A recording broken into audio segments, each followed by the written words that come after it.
Lie. Wait. Perfect square trinomials.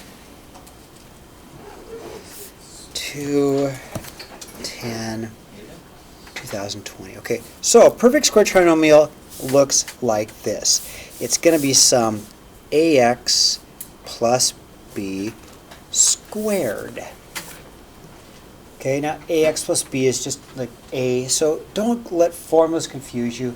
A and b are just numbers. So a and b are just, they're just numbers. They're just numbers.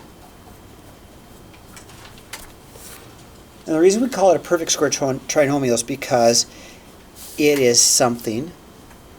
X is Yeah, it is a number, but we're going to leave it as a variable. Yeah.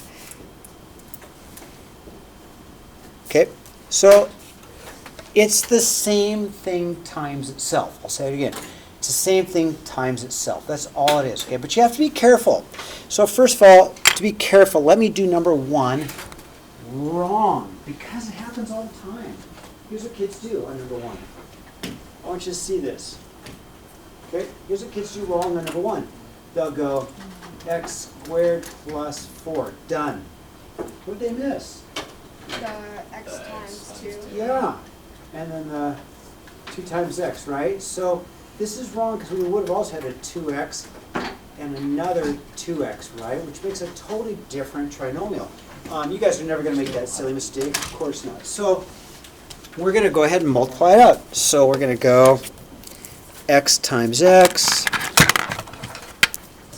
and x times 2, right? X times x is x squared, right? And we're going to get x times 2 is a positive 2x. And then I'm going to go 2 times x and 2 times 2, which makes a positive 2x. And 2 times 2 is 4. And then we combine the two middle terms, right? So we wind up with an x squared plus a 4x plus a 4. Nothing new. We've done this before, right? But you can definitely see on this one where kids really want to do this way too often. They'll see the square here, and they go, okay, Mr. Davies, the answer is x squared plus 25. And I go, nope, wrong. You're missing something, right? Because you have to write it twice, right? You got to write it twice. So this is not the answer. It's wrong, wrong. In fact, let's take a look how we do it. So quantity squared, just write it twice. So I'm going to go, okay, I can do that. So rewrite it as a x squared plus 5 times another x squared, x plus 5. So x plus 5 times x plus 5. And then we're going to do our double distribute. X times x is x squared. X times 5 is positive 5x. 5 times x, positive 5x. And 5 times 5 is 25. How am I doing?